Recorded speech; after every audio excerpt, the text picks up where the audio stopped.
What did you know about coming to New Orleans, and what have you found out since? What did I know? So, like, I knew there was a pretty cool place around culture, music, and things like that. So, since I've been here, I went to the Mardi Gras a few times, a few parades, and it's been really cool. It's been an exciting city to get to know. Now, of course, you didn't come here totally unprepared. You had a former player in Japan, Jared Adams. He was there with you. Did he give you any kind of heads up of what to expect? No, I didn't speak to Jared before I announced that I was going to be coming and coaching. Look, he's an awesome player. He's a good man, and we had a good year with him in Japan. But it's been a great experience so far. So I've been really enjoying it. Had any of the players talk to him as you were arriving, as they found out? What would perhaps he would have been able to tell them about you? Yeah, I'm not too sure. Yeah, no doubt they have. The players have a WhatsApp group that I'm sure they chat about, and my name might get thrown around. But look, I think I'm a pretty sort of easygoing guy to get to know. I love my rugby. I like it to be played a certain way, and I like them to prepare a certain way. So I'm sure he's told them that. You know, you're the third head coach for the team going into its seventh season. What do you feel that you do bring to the table and what we can, I guess the fans maybe can expect as a different team under your tutelage this year? Look, I've played rugby for a long time. I've coached rugby in lots of different countries. So that's sort of what the experience I can bring from coaching in Europe, from coaching in Georgia, coaching in Australia, New Zealand, Japan. So from all of those sort of experiences, I've got things over time that I know that work well, and hopefully I can sort of pass that on and give the players real clarity on how we want to play the game. Of course, I know there's been a lot of talk, and I'm sure you heard it coming in here. Maybe you're one of the reasons that you were brought in was the fact 6 seasons, 3 winning seasons, yet to make a playoff run. How important is that? How is that a motivating factor for the team and for you this year? It certainly is. Like that's our goal at the end of the year is to make the playoffs. But our focus is 100% on DC. The players seem really determined to, and all of them spoke about making the playoffs and how having 6 years and no playoffs is just not good enough. So that's certainly our focus and our goal, and that's what we want. But we focus on every day, we prepare well each day, and then we put a performance in that's not only the players are proud of, but the supporters enjoy, and they're proud to see us play as well.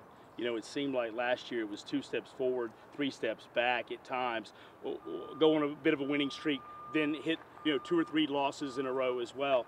Consistency was somewhat of an issue. How important is it to find that consistency this season and to really get off? You mentioned Old Glory DC coming in this weekend to get that win first game right out of the bat.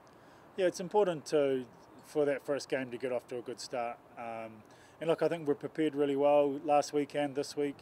The intensity's there at training, so now we've just got to go out and play and perform well. So it is important to get off for a good start. Hopefully we do that on Saturday, and hopefully we get the support from everybody, and it's a good game of rugby.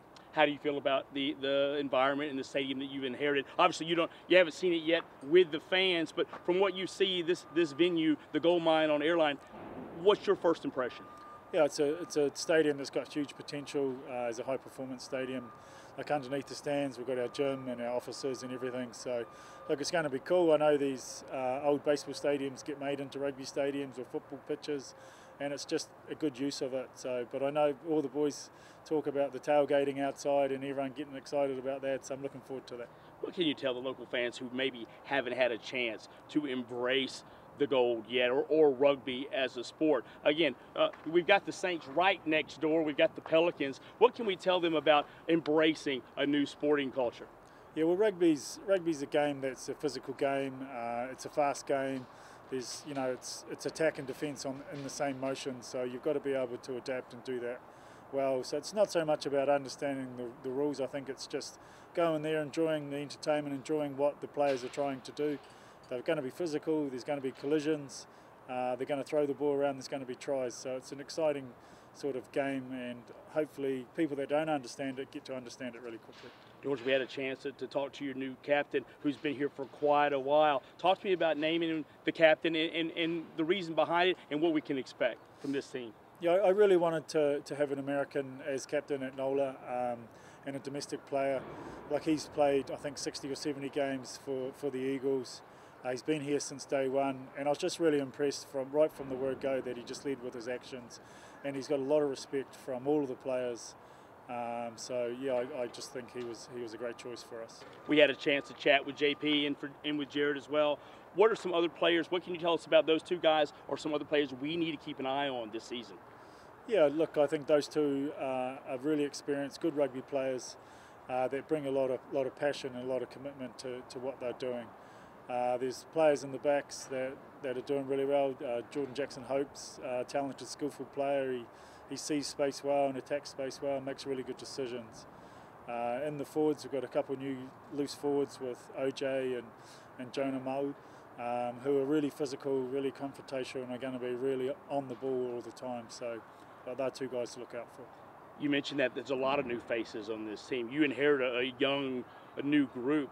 Are there some positives and negatives associated with that? In other words, the new guys, you're not taking on some bad habits or a bad culture.